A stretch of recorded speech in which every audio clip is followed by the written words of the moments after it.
সাম্প্রতিক সময়ে নিজের গাওয়া ললিপপ গানটি নিয়ে নেট দুনিয়ায় চরম সমালোচনা ও ট্রলের মুখে পড়েছিলেন বলিউডের জনপ্রিয় সঙ্গীতশিল্পী নেহা কক্কর।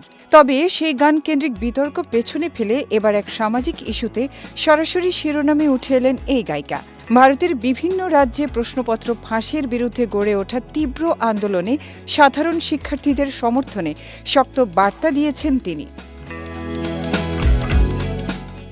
ভারতের নয়াদিল্লি থেকে শুরু হওয়া এই শিক্ষার্থী বিক্ষোভের উত্তাপ এখন ছড়িয়ে পড়েছে পুরো দেশ জুড়ে। আন্দোলন দমনে পুলিশের লাঠিচার্জ ও কঠোর পদক্ষেপে পরিস্থিতি আরও জটিল রূপ নিলে সামাজিক যোগাযোগ মাধ্যমে শিক্ষার্থীদের পক্ষে নিজের স্পষ্ট অবস্থান তুলে ধরেন তিনি।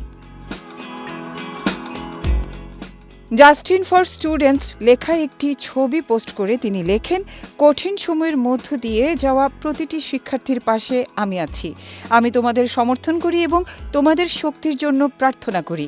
তোমাদের স্বপ্নগুলোর গুরুত্ব অনেক, শক্ত থেকো।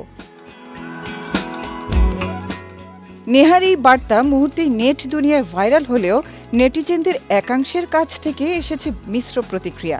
বিপদের দিনে শিক্ষার্থীদের পাশে দাঁড়ানোর জন্য সাধারণ মানুষ গায়িকাকে সাধুবাদ জানালেও ক্ষোভ প্রকাশ করেছেন নিন্দুকেরা। অনেকে বিষয়টিকে কেবলই মনোযোগ আকর্ষণ ও রাজনৈতিক সুবিধা নেওয়ার কৌশল আখ্যা দিয়ে তাকে শুধু ভার্চুয়াল বার্তার মধ্যে সীমাবদ্ধ না থেকে সরাসরি রাজপথে নামার পরামর্শ দিয়েছেন। এদিকে ককরোচ জনতা পার্টির ব্যানারে রাজপথে চলা এই আন্দোলনে সালমান খান, অরিজিৎ সিং, অমি বৈদ্য, জিনাত আমান ও নাসিরুদ্দিন শাহের মতো প্রথম সারির তারকারা ইতিপূর্বেই সংহতি জানিয়েছেন। এবার সেই শক্তিশালী প্রতিবাদী তালিকায় যুক্ত হল সাম্প্রতিক বিতর্ক পেছনে ফেলে শিক্ষার্থীদের পাশে দাঁড়ানো নেহা কক্করের নামও।